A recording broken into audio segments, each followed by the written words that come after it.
চাঁপাইনবাবগঞ্জে শুরু হয়েছে অ্যাপের মাধ্যমে তেল দেওয়ার কার্যক্রম। এছাড়া কয়েক জেলায় বিভিন্ন পাম্পে তেল না পেয়ে ফিরে যাচ্ছেন কৃষকেরা। সকাল থেকে চাঁপাইনবাবগঞ্জের শিবগঞ্জ ও গোমস্তাপুর উপজেলার বিভিন্ন পাম্পে অ্যাপের মাধ্যমে তেল বিক্রি শুরু হয়েছে। অ্যাপের মাধ্যমে বৈধ নম্বর প্লেট ও লাইসেন্সধারী মোটর বাইক চালকরা নিজের বাইকের নম্বর দিলে তাকে পরিমাণ মতো তেল দেওয়া হবে। এদিকে রাজবাড়ীতে পাম্পে এসে ডিজেল না পাওয়ার অভিযোগ করেছেন কৃষকেরা। তারা বলছেন, ধান আর পাটের মৌসুমে ডিজেল সরবরাহ নিশ্চিত না করা হলে ব্যাহত হবে উৎপাদন।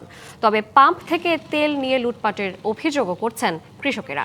চুয়াডাঙ্গার বিভিন্ন পেট্রোল পাম্পে বাড়তি চাহিদার কারণে পরিস্থিতি সামাল দিতে বেগ পাচ্ছে প্রশাসন। পাম্পগুলোতে উপচে পড়া ভিড়ের কারণে কোথাও কোথাও বিশৃঙ্খলার সৃষ্টি হচ্ছে।